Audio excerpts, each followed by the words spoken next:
오늘도 우리가 이 하루를 살아가는데 무엇이 우리에게 힘을 주지요? 어떤 사람은 참 사람을 만나서 내가 힘이 되더라. 어떤 사람은 돈이 생겨서 힘이 되더라. 여러 가지 이야기를 할 수 있겠죠. 하지만 무엇보다도 정말 우리 그리스도인들에게는 하나님의 은혜, 하나님의 말씀이 힘이 되는 줄 믿습니다. 왜냐하면 하나님이 우리의 힘이시기 때문에 그렇습니다.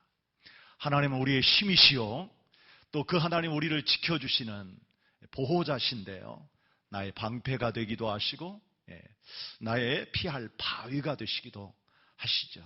그래서 그 하나님이 내게 늘 함께 하신다, 또 나에게 귀한 말씀을 주실 때마다 그 하나님 말씀이 얼마나 힘이 되어지는지 몰라요. 따라서 오늘 여러분 한 주간 동안 지친 몸을 가지고 갈급한 심령을 가지고 오늘 이 자리에 오신 여러분들에게 하나님의 말씀이 힘이 되시기를 축복합니다. 은혜가 되시기를 축복합니다. 이곳에 주의 성령의 역사가 강력하게 임하셔서요, 지친 여러분들에게 새 힘을 주시고, 그리고 오늘 이 땅의 모든 우리 그리스도인들에게 은혜가 넘치는 축복의 시간이 되기를 축원합니다. 오늘도 저는 여러분들과 함께 사울 이야기로 말씀을 이어가려고 합니다. 사울이 왕이 되었다죠. 우리 지난번 말씀을 쭉 나눠보는 가운데 정말 신기하게도 이스라엘 백성들이 요구하는 왕이 사울이 된 겁니다. 하나님께서는 좀 못마땅하게 하셨죠. 너희들이 나를 버리고 어떻게 사람을 왕으로 세우려고 하느냐, 서운한 마음도 없지 않아 있으셨어요. 그런데도 불구하고 하나님은 그 백성들이 요구에 따라 왕을 세우시죠. 그런데 하나님이 왕을 세울 때 보니까 사울이 정말 아버지의 좀 부탁에 따라서 잃어버렸던 나귀를 찾으러 가다가 사무엘 선지자를 만나고 기름 부음을 받았어요. 깜짝 놀랐죠. 자신은 왕이 되어질 거라는 것은 꿈에도 아마 상상을 못했을 거예요. 그런데 기름 부음을 받았어요.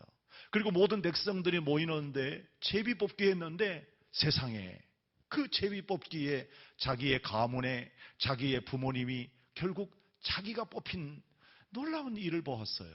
그래서 참 하나님의 신기한 은혜를 체험을 했지만 왕으로 뽑힌 사울이 어디로 가죠? 우리가 지난번에 말씀을 보니까 다 각자 자기 집으로 흩어져 돌아가요.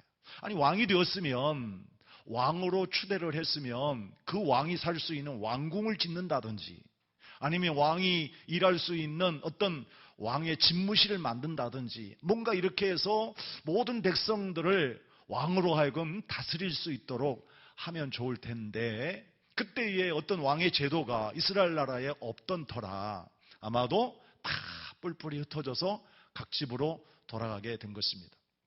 그러니까 명목상 왕인 거예요. 어떤 실제적인 통치를 못해요. 그래서 지금 사울이 뭐 하고 있습니까? 오늘 여러분들이 말씀을 읽다가 보면 5절에 사울이 밭에서 소를 끌고 오는 장면을 봐요. 그러니까 사울이 지금 자기 집에 가서 뭐 했어요? 왕은 왕인데 농사 짓는 왕이에요. 그러니까 무슨 왕권에 대해서 무슨 리더십이 있겠어요? 심지어는 우리 말씀 지난번 주간에 살펴보았던 것처럼 이런 일이 있었죠. 사람들 중에 어떤 이는 이 왕으로 뽑힌 사울에 대해서 못마땅하게 생각했어요. 그래서 불량배들이 하는 말이, 아니 네가 어떻게 우리를 구원할 수 있어? 우리는 믿을 수 없어.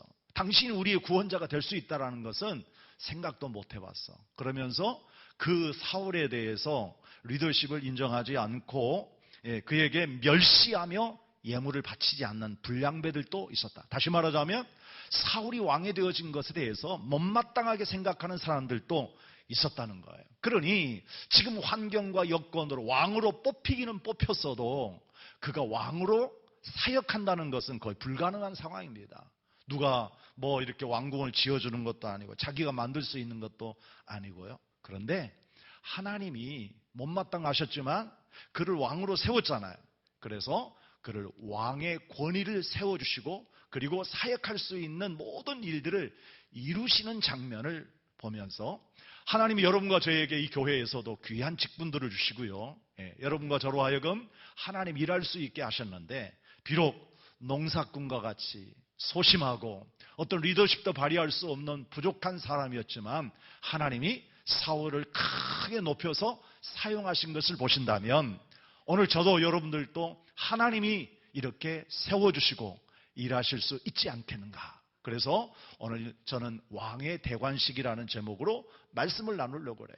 대관식이라고 한다면 장엄한 행사가 이루어지고 그리고 그 머리에 왕의 관을 씌워주는 것인데 오늘 성경에 보면 그런 모습은 눈에 씻고 보아도 보이지 않아요. 그러니까 제가 제목은 왕의 대관식이지만 실제적으로는 너무 초라하고요. 하나님이 그를 정말 위대한 왕으로 세워주시는 영적 권위, 왕의 권위를 세우신 이 장면을 어떻게 세우셨는가, 하나님이 어떻게 일하셨는가를 보면서 여러분과 저에게 주신 귀한 사명 잘 감당할 수 있는 그런 은혜의 시간이 되었으면 좋겠다라는 것입니다.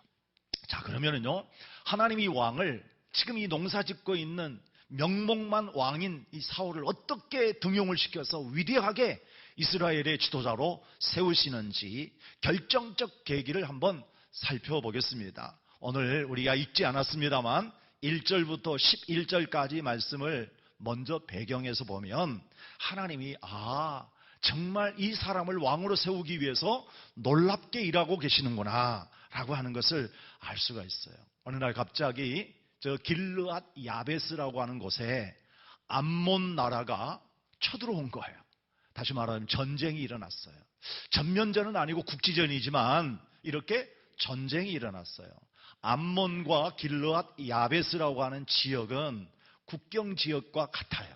요단강을 두고 여기 길르앗이라고 하는 땅이 있었는데 이 땅은 이 가나안 땅을 정복할 때에 모세가 살아계실 때 요단강을 건너기 전 이 동편에 여기 이 땅을 차지했는데 이 땅이 암몬하고 늘 걸림돌이 되었던 것 같습니다. 그래서요, 여기 이 땅을 보니까 여러 지파들 중에 특별히 두 지파 반의 사람들, 우리는 이 땅에 살고 싶다 해가지고 거기를 이제 땅을 주었는데요. 거기는 요단 강도 있지요. 그리고 초목이 잘 갖추어진 초장이에요. 그러니까 비옥한 땅이라고 할 수가 있습니다. 그런데 암몬 사람들이 양 못마땅하니까 상당한 시간이 지금 흘러오면서 사사시대가 지났죠. 그래서 이 암몬 사람들이 그 땅을 다시 이제 자기네들이 빼앗으려고 길르앗이라고 하는 이 야베스 지역을 침략해 오게 된 거예요. 자, 길르앗 야베스의 사람들은 전쟁할 만한 능력이 없었어요.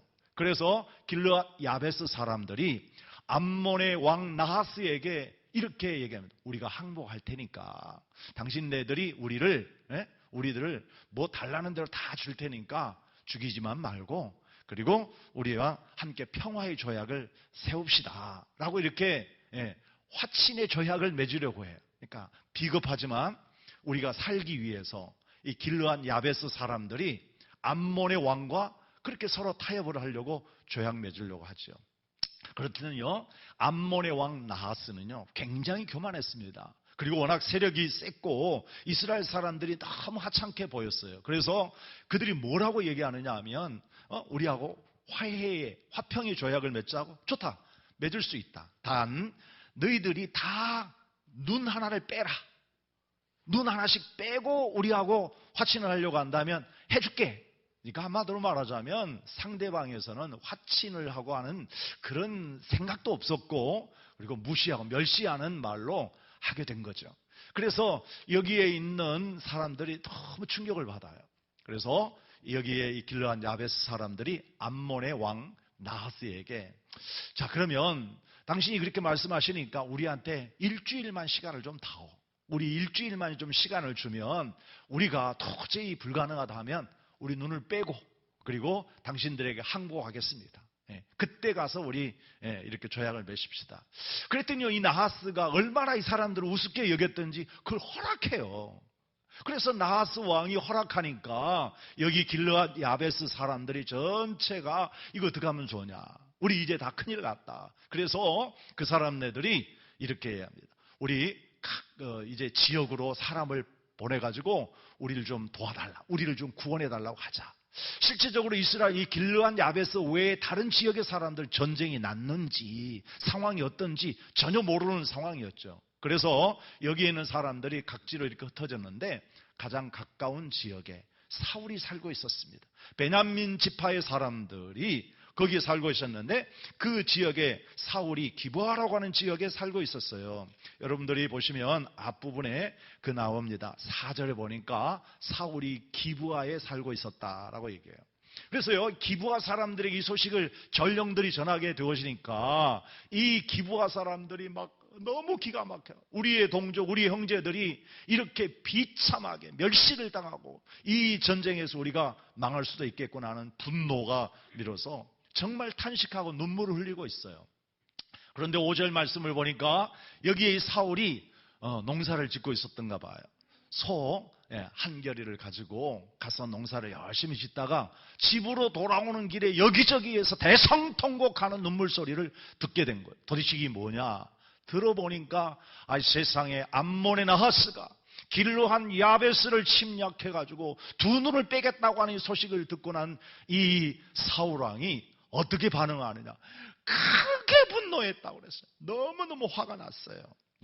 여러분들 이제 그래도 명색이 이 땅에 왕으로 지도자로 뽑혔는데 비록 힘도 없고 능력도 없지만 이 소식을 듣고 분개하지 않을 지도자가 어디 있겠어요? 너무나도 분노했어요. 그런데 분노하고 끝났으면 오늘 이 얘기가 끝이 나잖아요. 그런데 그 분노에 하나님께서 어떻게 하시느냐? 6절의 말씀을 보십시다. 6절 말씀 보시면 사울이 이 말을 들을 때 뭐가 임하죠? 하나님의 영이 그에게 크게 감동되었다 그랬어요. 자, 오늘 제가 이 전쟁 이야기를 재미있게 이야기로 여러분에게 전해드리려고 하는 게 아니죠. 오늘 여러분에게 이미 말씀드렸듯이 하나님께서 사울을 왕으로 뽑으신 이후에 그 사울을 위대한 지도자로 이스라엘을 통치할 수 있는 권위를 세워주시는 과정을 지금 설명하고 있는 겁니다. 근데 하나님은 아주 클라이막스, 정말 극적으로 사람들이 그에게 굴복하지 않으면 안 되는 방법으로 하나님이 지금 일하고 계시다는 말. 그래서 사울이 이 전쟁을 만나게 되어졌고 전쟁에서 그가 앞장서게 되어지는 일이었고 그 전쟁의 승리를 통해서 하나님이 사울을 왕권을 부여하시는 장면을 보게 된다. 이걸 여러분들이 듣고 얘기하지, 재밌는 이야기 뭐 그렇게 이렇게 들으면 안 되죠. 자, 아무튼요, 사울이 이 소식을 듣고 너무 화가 났어요. 그리고 하나님이 그때 그 순간에 성령을 강권적으로 임하게 되었습니다. 그래서 사울이 어떻게 행동을 합니까? 그 다음 말씀을 쭉 보게 되어지면 자기가 밭에서 같이 함께 일했던 소 2마리 한 겨리가 있잖아요. 이 2마리를 바로 그 자리에서 각을 뜹니다. 다 죽여서. 그래서 요걸 갖다가 뭐 제사를 드리는 제물로 바치는 게 아니에요. 각을 떠가지고 조각을 내는 거예요. 조각을 내가지고 각 지파의 두령들, 각 지파의 사람들에게 다 보내요. 보내면서 뭐라고 얘기하느냐 하면 오늘 이런 이제 상황이 벌어졌는데 당신들이 가만히 있으면 안 된다. 당신들이 다 같이 함께 일어나서 지금 길르앗 야베스를 구하고 암몬 사람들 쳐부시자 라고 해가지고 지금 여기에 이 사울이 정말 성령이 감동되어 가지고 그걸 갖다가 각을 뜬 거예요. 소고기 한 점씩 잡수시라고 한 근씩 배달한 게 아니라 만일에 여러분들이 지금 이대로 있게 되어진다고 하면 당신들의 집안에 있는 모든 소도 이렇게 될 것이다 라고 하면서 일어나라고 하게 된 거예요. 그랬더니 그 놀라운 이 역사에 이 백성들이 어떻게 반응하느냐, 오늘 말씀을 쭉 읽다가 보니까 이 소식을 들었던 백성들이 하나님께서 마음에 두려움을 주게 하고 그래서 그들이 모두가 다 함께 일어나가지고 베색이라고 하는 땅에 모이게 되었는데 이 사람들이 가지고 칼을 들고 왔는지 저는 모르겠어요. 무기를 들고 다 모였던 사람이 일순간에 몇 명이 모였어요? 무려 30만 명이에요. 여러분, 인원동원이요, 쉽지 않아요. 다 여러분들 오세요. 더군다나 전쟁이잖아요. 자칫 잘못하면 우리 죽을 수도 있잖아요. 그런데 모이라고 했더니 이렇게 단합한 적이 없어요. 다 같이 한 마음이 되어가지고 모였는데 무려 30만 명이에요. 유다 사람들이 3만 명 포함 33만 명의 사람들이 한순간에 모인 거예요. 와, 놀라운 일이죠. 그렇게 해서 결국 지금 길르앗 야베스를 구하기 위해서 암몬 사람들이 진치고 있는 적진을 향해 산 세 개에 이렇게 부대로 나누어 가지고 결국 공격해서 암몬 사람들을 순식간에 물리치고 대승리를 함으로 큰 역사가 이 사울을 통해서 이루어졌다라는 이야기를 오늘 우리가 보게 되어집니다. 사랑하는 여러분들, 오늘 이 이야기 속에서, 이 사건 속에서 하나님이 어떻게 사람을 세우고 그에게 놀라운 권위를 주어서 지도력을 갖게 하시는지를 분명하게 보여주는 이 장면을 우리가 함께 보았습니다. 자, 그러면 무엇보다도 첫 번째로 여기 이 사울이 이런 비보의 소식을 들었을 때 그가 기름도 부음 받았죠. 그리고 모든 사람들 앞에서 뽑힘을 받고 제비를 뽑았잖아요. 뽑힘을 받고 왕으로 세움을 받았잖아요. 그런데 이렇게 하나님이 세우신 그 사람이 나라의 어려움, 위기, 어려운 이 상황이 벌어졌을 때 어떤 마음, 아이고야, 큰일 났다. 나 이렇게 하다가 여기에서 나 죽는 거 아니냐? 두려운 마음이 생겼다고 하면 그야말로 도망갈 수밖에 없겠죠. 그런데 이 소식을 듣고 난 다음에 그는 마음에 분노가 납니다. 어떻게 이 하나님의 백성들을 침략해 올 수 있느냐, 저들을 가만두서는 안 된다라고 하는 마음을 하나님 주셔서 분노하게 되어질 때 하나님이 그 마음 속에 성령을 강력하게 부어주신 거예요. 사랑하는 여러분들, 우리 교회는 지금껏까지 하나님 말씀 충만, 성령 충만을 모토로 해서 지금껏까지 40년 넘게 50여 년을 달려오고 있습니다. 분명 우리 교회가 정말 하나님의 성령이 충만한 교회가 되어진다고 한다면 이처럼 우리에게 어떤 위기와 고난이 찾아온다 할지라도 반드시 승리하게 될 줄 믿습니다. 하나님의 성령이 뜨겁게 임하는 교회, 하나님의 성령이 충만하게 임하는 모든 지도자에게 하나님은 그를 통해서 큰 일을 이루시더라. 그래서 그를 통해서 역사하시는 위대한 나라가 되어진 것을 볼 수 있을진데, 오늘 사랑하는 여러분, 이 시대가 얼마나 어렵고 힘듭니까? 그래서 사람들은 두려워하고 걱정하고 큰일 났다. 우리가 상대할 상대를 보면 너무나도 무섭고 큰 힘을 가진 사람들이기 때문에 그저 우리는 항복할 수밖에 없는 상황이에요. 어쩌면 우리 두 눈을 뽑아야 하는 그런 이제 불행한 순간이 다가올 수도 있었어요. 하지만 하나님의 사람을 세우셨잖아요. 그에게 성령을 강력하게 부어주시니까 그가 일어남으로 인해서 모두가 다 함께 동참하게 되어지고 큰 힘을 발휘해서 적들을 물리치시고 그로 인해서 나라가 굳건한 힘을 갖고 세워질 수 있었던 것처럼 하나님의 역사는 이렇게 이루어진 것이다 라는 것입니다. 우리 교회가 금년에 좋은 일꾼을 세우기 위해서 목표를 세우고 금년에 항전 직분자도 세웁니다만 지금까지 좋은 일꾼들을 많이 세웠어요. 그래서 하나님께서 여러분의 기름 부으시고 좋은 일꾼들로 세우셨다고 한다면 분명코 하나님은 여러분을 통해서 큰 일을 이루실 줄 믿습니다. 사울을 보세요. 그는 정말 베냐민 지파의 힘없는 집안에 정말 그는 소심한 성격으로 자기가 왕이 되어졌다고 하는 이런 제비 뽑혔다는 소식 때문에 그가 당당하게 나가지 못하고 많은 짐꾸러기들 속에 거기에 숨어서 벌벌 떨고 있던 그 모습을 생각해 보세요. 그리고 지금 자기는 현재 왕권이 이루어진 것도 아니고 그저 농사나 짓고 있는 이름만 왕인 이 사울 아닙니까? 그런데 그에게 성령이 강력하게 임하시니까 사람이 바뀌었습니다. 시대가 변화되었습니다. 위대한 역사가 이루어졌습니다. 그러므로 사랑하는 여러분, 저 초대교회가 정말 예수님을 부인하고 도망갔던 제자들이 주의 성령이 임하고 나니까 어떻게 합니까? 목숨 걸고 예수는 그리스도라고 하는 것을 증거하면서 담대하게 주의 복음을 전했더니 교회가 세워지고 그렇게 해서 오늘 이 세계에 얼마나 많은 나라, 얼마나 많은 민족이 예수 믿고 구원받았습니까?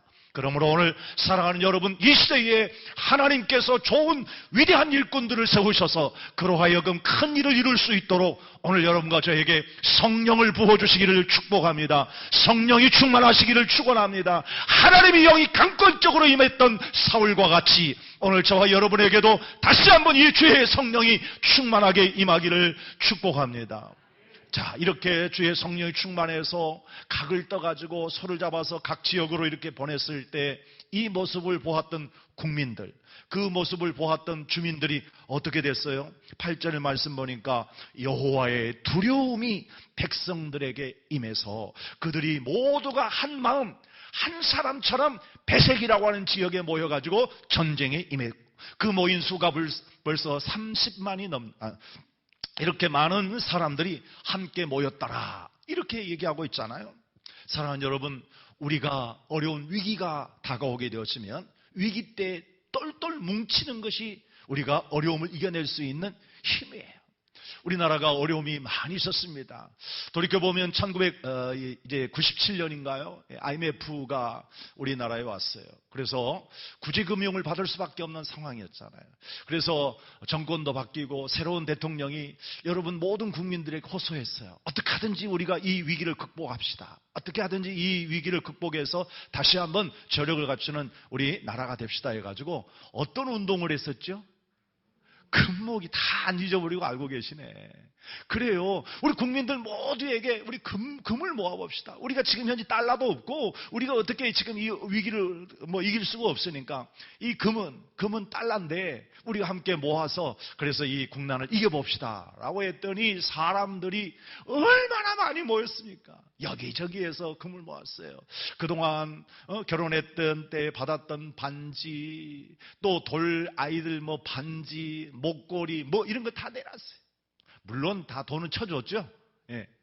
그 금을 가지고 국난을 극복하는데 절대적일 수는 없었지만 국민들이 하나가 되어지는 모습이 결국 위기를 그렇게 빨리 이겨낼 수 있었어요. 그때 여러분들 다 내셨나요? 네, 많든지 적든지 정말 모두가 다 함께 국가를 위해서 정말 애국하는 마음으로 함께 했어요. 여러분, 그때도요 여당이 있었고 야당이 있었어요. 영남과 호남 감정들이 그래도 좀 불편했어요. 여러 가지로 정치적인 환경이 그렇게 좋지 않았어요. 그런데 위기의 때 어떻게 했다고요? 다 같이 한 마음이 됐어요. 그리고 결국 가서 이런 위기를 이겨내지 않습니까? 사랑하는 여러분, 교회도 마찬가지입니다. 우리가 지금 현재 신앙생활하고 있는 오늘의 이 환경이 그렇게 썩 녹록치가 않아요. 우리가 정말 믿음 생활에 나가는데 여러 가지 면에서 어려움이 많아요. 여러 사람들이 교회를 비난하기도 하고요, 좋지 않는 말을 많이 하기도 해요. 이럴 때 우리가 서로 계속해서 누구 탓이다 지도자를 깎아내리고 이렇게 해가지고 하다가 보면 교회는 무너질 수밖에 없어요. 하지만 여러분, 마치 이 사울이 정말 모든 사람들에게 일어나라고, 우리가 지금 이 위기를 극복해야 된다고 하면서 사람들에게 이 소고기 한 덩어리씩 보내면서 잘 잡수시라는 것이 아니라 정말 여러분들에게도 우리가 이러한 희생과 헌신이 없다고 한다면 우리 하나님께서 치실 것이라는 이런 경고성 메시지 아니겠어요? 그래서 사람들이 다 같이 함께 한 마음이 되었는데, 우리 이 시대에 우리 한국교회, 우리 가양제일교회, 정말 교회 온 성도들이 마음을 하나해서 같이 함께 이 어려움을 이겨낸다고 한다면 암몬이라고 하는 나하스가 완전히 패망하고 끝장나는 것처럼 우리의 큰 대적과 원수들은 무너질 것입니다. 하나님의 역사는 일어나게 될 줄 믿습니다. 그러므로 사랑하는 여러분, 무엇보다 지도자에게 하나님의 성령을 부어주듯이 교회의 담임 목사인 저와 그리고 우리 장로님들, 우리 권사님들, 교회의 지도자들에게 성령이 불같이 임하시기를 축복합니다. 그리고 우리 온 성도 여러분들이요, 어려울 때일수록 우리 모두가 다 함께 마음으로 하나가 되어 주십시다. 교회를 살리고 하나님의 나라를 더욱더 견고하게 세우기 위해서 뜻을 같이 합시다. 그때 모여진 사람들이 한순간에 30만이 넘도록 모여들었던 것처럼 뜻을 같이 해서 기도할 때 모이게 하시고 예배할 때 모이게 하시고 모든 사역에 함께 모일 수 있는 기적 같은 역사들이 일어나기를 주의 이름으로 축복합니다. 자, 이렇게 해서 마침내 큰 승리를 이루게 됐고, 자, 이렇게 되어지니까 어떻게 됐겠어요? 여기저기에서 사울의 권위가 한순간에 높여졌어요. 비록 지금도 여전히 왕궁도 없고, 비록 지금 현재의 상황이 여전히 그가 다스릴 수 있는 집무실도 없어요. 그리고 여기가 나를 다스리는 도읍지다 정해진 것도 없어요. 그런데도 불구하고 사울이 굉장히 높은 권위가 세워졌어요. 자, 그러면 이런 권위를 가지고 이제 나라를 다스리게 되어지잖아요. 이때 조심해야 되는. 이때 조심해야 되는. 자, 오늘 이제 이 본문의 말씀을 보니까 이런 일이 있어요. 12절의 말씀 보니까 백성들이 이제 사무엘에게 말씀합니다. 선지자여, 지난번에 당신께서 주도하셔서 제비를 뽑아서 사울을 세웠을 때 이런 사람들이 있었지요. 그 앞장 10장 27절에 나오는 건데, 어떤 불량배들이 이렇게 얘기했습니다. 아니, 저 사울이 도대체 우리를 어떻게 구원할 수 있겠냐? 저 사람이 어떻게 우리를 구원해 줄 수 있겠느냐? 무시하고 멸시하고, 심지어는 정말 마음에 조롱까지 했던 것 같아요. 그래서 이렇게 사울을 인정하지 않는 사람들이 있었는데, 오늘 보십시오. 사울이 위대한 일을 했습니다. 사울이 이 나라를 구했습니다. 길르한 야베스를 구했습니다. 암몬 사람을 쳐부셨습니다. 이건 현실이고, 이렇게 위대한 지도자를 두고 누가 감히 이렇게 사람들을 멸시한단 말입니까? 이 지도자를 멸시한단 말입니까? 어떤 사람이 이런 말을 했을까? 정말 사울을 인정하는 사람도 일 수도 있겠지만, 어쩌면은 사울에게 잘 보이려고 아부하는 사람들도 일 수 있을 것 같아요. 이렇게 해서 사울을 굉장히 높여주었지만, 또 반면에 그를 반대하고 싫어하던 이런 세력들을 다 처단해야 된다. 다시 말하자면 진짜 권력을 잡게 되어지면 어떻게 하려고 하느냐? 수많은 사람들 숙청하자. 지금 끝까지 세상의 역사를 보게 되어지면 권력을 쥔 사람은요, 이 힘을 가진 사람은 자신의 정적이다, 자신을 반대한다라고 하는 사람은 가만두지 않더라고요. 그래서 소위 숙청을 했어요. 심지어는 그 사람이 자기 부모, 자기의 형제를 이라 할지라도 권력 앞에는 사람을 가차없이 처단하는 것이 보여요. 그런데 이렇게 사람들이 동료하고 우리 사울을 높여줄 때 사울이 보여준 모습을 봐야 돼요. 지도자의 모습은 바로 이런 모습입니다. 오늘 그 다음 절 13절을 보십시다. 사무엘에게 사람들이 찾아가서 이렇게 요청하니까 그 말을 듣고 있던 사울이 하는 말이에요. 사울 왕이, 자 13절 다 같이 시작. 이날에는 사람을 죽이지 못하리니 여호와께서 오늘 이 이스라엘 중에 구원을 베푸셨다. 무슨 얘기입니까? 사울은요, 여기에서 이렇게 자신에게 참 좋은 말을 해주는 거예요. 지지해준 얘기는 고맙지만, 그런데 그 반대했다고 해가지고 사람들을 죽인다는 거, 이거는 옳지 못하다. 왜냐하면 지금 이 일을 누가 했다고 지금 고백하고 있습니까? 여호와께서, 하나님이 하신 일이다. 나는 주의 성령이 강력하게 임해서 여러분들에게 지도자로서 말씀만 했던 것뿐이지, 실제적으로는 이 일을 이루신 분이 누구예요? 여호와께서 하신 일이고, 여호와 하나님이 우리를 구원하신 거다. 지도자는 이렇게 겸손해야 되는 겁니다. 사울왕은 참 겸손했어요. 나중에 가서 사람 변질되어지니까 문제이지, 처음에 그가 왕이 되어지고 첫 번째 권위를 얻게 되어질 때는 얼마나 겸손했는지 몰라요. 하나님이 하신 일을 그대로 인정을 했어요. 그래서 이것은 내가 하는 일이 아닙니다. 하나님께서 하신 일이고, 그리고 나에게 조금 좋지 못한 말을 한다고 해가지고 그 사람을 처단하고 죽이게 되어지면 안 되죠. 이렇게 관용을 베풀었어요. 사랑하는 여러분들, 오늘 이 사울이 우리에게 교훈해 주시는 지도자의 모습은 얼마나 큰 감동을 주고 있는지 몰라요. 따라서 사랑하는 여러분들, 저와 여러분들에게 어떤 큰 힘과 권력과 은혜가 우리에게 임했을 때에 그것을 나의 사적으로 사용하고, 그래서 결국에 가서 우리가 큰 힘을 이렇게 교만하게 사용하게 되어지면 안 된다는 거죠. 힘이 있을 때 더욱더 낮아지고, 힘을 가졌을 때 더욱더 겸손해져야 하나님은 그를 더욱더 위대하게 오랫도록 크게 사용하실 줄 믿습니다. 빌립보서 4장 4절 5절에 이런 말씀이 있어요. 사도 바울이 주 안에서 항상 기뻐하라. 내가 다시 말하노니 기뻐하라. 너의 관용을 모든 사람에게 알게 해라. 주님이 가까우시다 라는 말을 해요. 그렇습니다. 우리는 사람들에게 보복하는 것이 아니라 내 힘을 가지고 그들을 누르는 것이 아니라 관용을 베푸는 것이 진정한 지도자의 자세다라고 하는 말씀을 하고 있습니다. 그러므로 오늘 사울이 보여주셨던 귀한 교훈을 마음에 새겨야 할 것 같고요. 끝으로 오늘 말씀 14절과 15절에 보면 이제 드디어 대관식을 합니다. 대관식이라고 해봤자 진짜 머리에다가 관을 씌우는 건 아니에요. 너무 조촐해요. 자, 그러면 어떻게 하는지 14절 말씀 보겠습니다. 사무엘이요, 이 사건으로 인해서 사무엘이 모든 백성들에게 우리가 이제 길갈이라고 하는 곳으로 가자. 이 길갈에서 이 왕으로 세우도록 하자. 라고 해가지고 백성들이 그 길갈에 가가지고 화목제의 제사를 드리고 그곳에서 대관식이라고 할 수는 없죠. 하나님 앞에 제사, 예배를 드리며 조촐하게 왕으로 세우는 이런 임직식을 하게 되어지는 모습을 볼 수가 있습니다. 사랑하는 여러분, 드디어 이제 수도 서울이 이렇게 정해지게 됐고요. 통치하는 이런 이제 수도가 정해진 겁니다. 거기가 바로 길갈이라는 곳이에요. 이곳에서 처음 이제 사울이 사역을 하게 되어지는 거죠.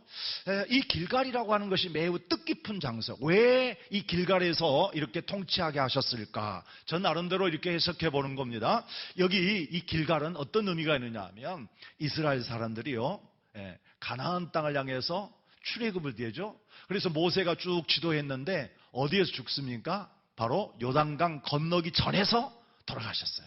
지금 길르한 야베스 있는 그 지역에서 돌아가신 거예요. 그런데 요단강을 건넜습니다. 요단강을 건넜어요. 드디어 정말 요단강을 건넜어요. 그리고 요단강을 건너서 맨 처음에 전체가 함께 이스라엘 백성들이 모였던 장소가 바로 길갈입니다. 그러니까 이 길갈은 너무나도 은혜롭고 감동적인 지역이에요. 요단강을 건너면서 하나님이 여기까지 인도하셨구나 라고 해서 각 지파의 사람들이 돌멩이 큰 거 하나씩 들고 와가지고 거기에다가 기념돌을 세우고 하나님이 이렇게 우리를 인도하셨습니다 라고 하는 길갈의 제단을 쌓아요. 그리고 이 길갈에서요, 그들이 지금껏까지 40년 동안 광야 생활에서 계속해서 그들이 먹던 만나가 끝나요. 대신에 뭐가 먹을 수 있었죠? 그 가나안 땅에 곡식을 먹는 역사가 일어나요. 뜻깊은 장소죠. 더군다나 그곳에서 사람들이 어떤 일을 하느냐 하면 다 모여가지고 하나님 앞에 감사하더니 보니까 지금 여기 이 요단강을 건넌 사람은 대부분의 사람, 즉 여호수아 갈렙 외에는 모두가 다 함께 광야에서 출생했던 사람들이 대부분이에요. 그러니까 이 사람들은 할례를 안 받았어요. 할례를 못 받았어요. 그래서 이제는 우리가 이 가나안 땅에서 가나안 사람들이 사는 방식이 아니라 하나님의 말씀으로 하나님의 방식의 삶을 새롭게 살아가는 민족이 왔으니 그들이 하나님 말씀대로 뭐 하느냐? 할례의식을 행해요. 할례. 그러니까 언약 백성으로서 하나님과의 언약을 맺는 거죠. 그리고 그동안 지키지 못했던 유월절을 지켜요. 진짜 하나님의 은혜가 그곳에서 너무나도 풍성했어요. 그리고 거기에서 완전히 전열을 갖추고 난 다음에 그들이 여리고성을 공격하고 아이성을 공격하고 그리고 쭉쭉 해서 이제 결국 가나안 땅을 정복해가는 거기가 처음 출발지거든요. 그러니까 하나님이 아마도 이 이스라엘 백성들을 통치할 때에 사울을 통해서 통치할 때 당신은 여기가 어딘지 알지? 이 장소는 우리가 하나님의 약속의 땅에 들어온 장소고 그리고 이 땅을 점령하는 첫 번째 출발점이야. 우리는 하나님 앞에 다시 한번 서약했고 새롭게 출발했던 지역이니까 우리 초심을 잃지 말아야 돼. 첫 번째 마음, 은혜의 마음을 잊지 말아야 돼 라고 하는 의미가 담겨졌지 않느냐, 이렇게 해석이 됩니다. 사랑하는 여러분, 하나님께서는요 우리에게 하나님의 나라, 하나님의 왕국을 세울 때 이처럼 훌륭한 지도의 지도자, 어떻게 보면 볼 것도 없고 볼품도 없고 보잘것없는 사람이고 그리고 그가 뭘 할 수 있을까 이렇게 생각되어지는 사람이지만 하나님이 그를 선택하셨다면, 하나님이 그에게 기름 부으셨다면 그에게 성령의 능력을 덧입혀 주시고 그로 하여금 위대한 큰 일을 하게 하심으로 모든 사람이 저 사람에게 하나님이 역사하시는구나, 하나님이 도와주시는구나, 우리가 함께 해야 되겠구나 하는 전체의 마음이 하나가 되게 하셨을 뿐만 아니라 그가 이렇게 하나님의 역사를 이루어 나아갈 때에 대승리를 가진 그는 나는 하나님이 하신 일이지 내가 한 게 뭐 있습니까? 겸손하게 이렇게 관용을 베풀고 사랑을 베풀었을 뿐만 아니라 우리는 절대로 잊어버리지 맙시다. 처음으로 돌아갑시다. 첫 번째 하나님 주셨던 은혜, 이걸 잊지 마십시다 해서 길갈의 역사가 시작되어졌던 것처럼 하나님 우리 가양제일교회를 이곳에 세우시고, 그리고 하나님께서 성령으로 부으시고, 그리고 우리 원로 목사님, 그리고 우리 장로님들, 모든 우리 지도자들을 세우셔서 이 교회를 이끌어 오신 그 하나님께서 다시 한번 우리의 마음속에 길갈을 품게 하시고 우리로 하여금 새롭게 출발해서 그야말로 큰 역사를 이루어 이 교회가 이 시대에 꼭 필요한 교회, 하나님이 빛과 같이 세울 수 있는 아름다운 교회로 우리 성도들을 부르시고 있다고 하는 것을 마음에 새기면서 다시 한번 뜨거운 마음과 은혜를 가지고 우리 함께 새롭게 출발하고 하나님의 영광을 돌릴 수 있는 위대한 교회, 위대한 성도들이 되시기를 주의 이름으로 축복합니다. 축복합니다. 아멘.